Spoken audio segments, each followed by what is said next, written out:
Hi, I'm Ali. This is Allistair. Hi.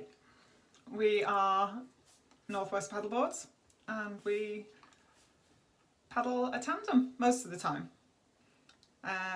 We've been paddling for nearly 7 years. We started off just for fun and touring and ended up doing endurance paddling and racing.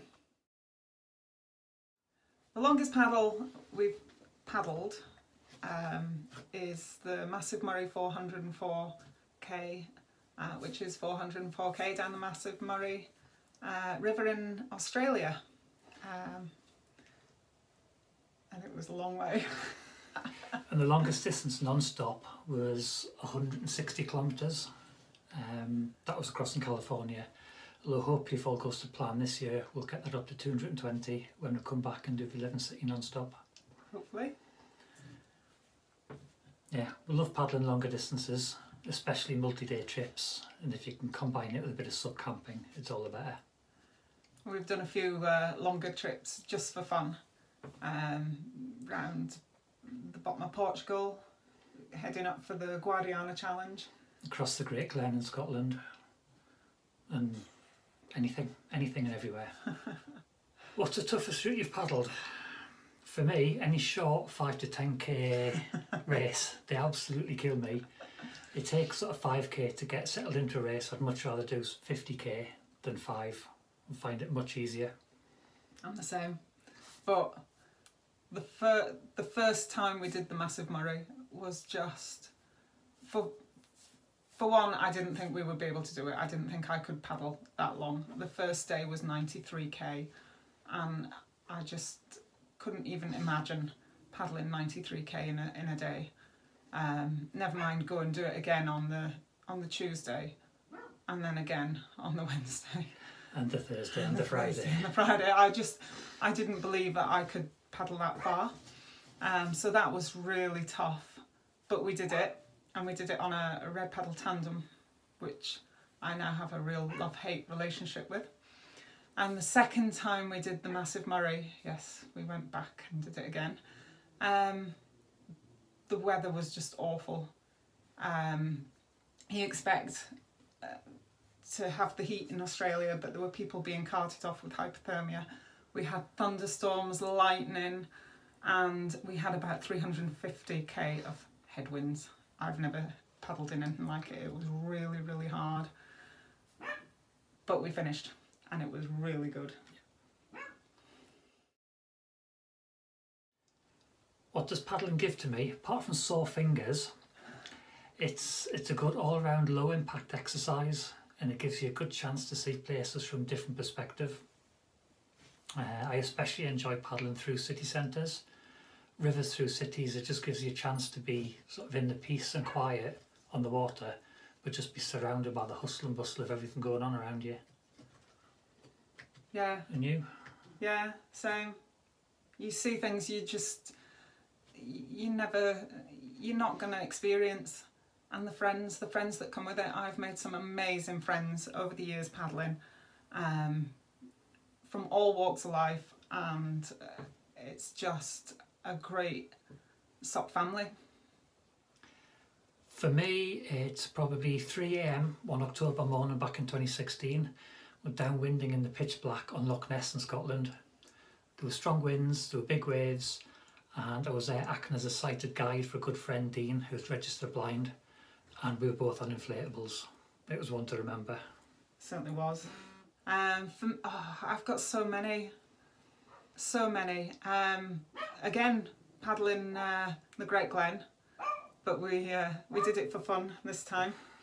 We set off 3:30 in the morning, and unusually there was just no wind, and we paddled onto Loch Lochy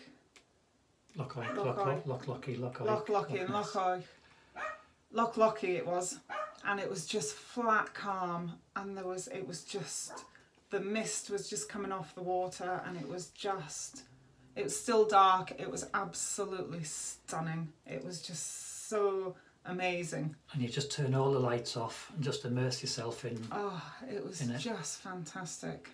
It really was.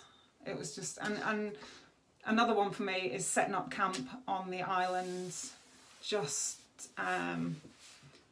off Portugal, and we camped out with a tarp, slept on the boards.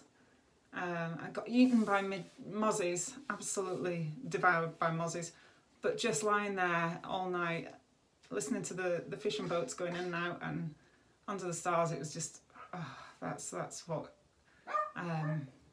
what SUP adventure, SUP camping trips, that's what it's all about. Definitely. We've won plenty, but it's far more about the experience for us. Though standing on the top step of the podium in Greece after the Corinth Canal race, looking out over a sea of faces from all over Europe, is always going to stick in our minds. Yeah. Favourite place for me has to be the far north of Scotland in the winter months, when you've got snow on the hills, nobody else around, especially if you get nice calm days. It's just peaceful, totally surrounded by nature. Stunning. I'll go the other way, I'm going Greece. I like the hot, I like to be warm, and some of the places we've stayed in Greece, Tolo, where you just set off in the morning from the beach and paddle out round the islands, and we never go in the summer really, so it's never busy, and it's just, you can paddle for miles and it's just beautiful. Yeah, I think... Yeah. We've both done the 5-day, 11 cities 5-day, and we're back for sure. We entered the non-stop twice already, but both times been forced to withdraw through injury. We entered on Red Paddle Dragon back in 2018, but we had to pull out about 45k. Yeah, first checkpoint. Into the race when one of the team got injured. And in 2019, we entered on a tandem, but I broke my hand a few weeks before, so we had to pull out, which was devastating for us. So the non-stop's unfinished business. Third time lucky. Third time lucky, hopefully. But even though we couldn't race last year, we went across to Friesland just to support everybody, catch up with good friends, and just be part of the 11 city family. We'll definitely come over for the 2020 non-stop, and if I can get time off work, we'll do the 5-day as well. Yeah, I was blown away by the 11 cities. I didn't expect to enjoy it. It was too big, it was too popular, I didn't think... we sort of don't think we can live up to the hype. Yeah, but as soon as we got there, everybody was just so friendly. The organisation was amazing.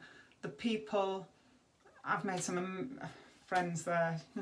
Hank, hey. Oh, just absolutely lovely, lovely people. And it is true what they say about once you've been, you have to go back, because you can't not. It's just so much fun. So we'll see you all there. See you there.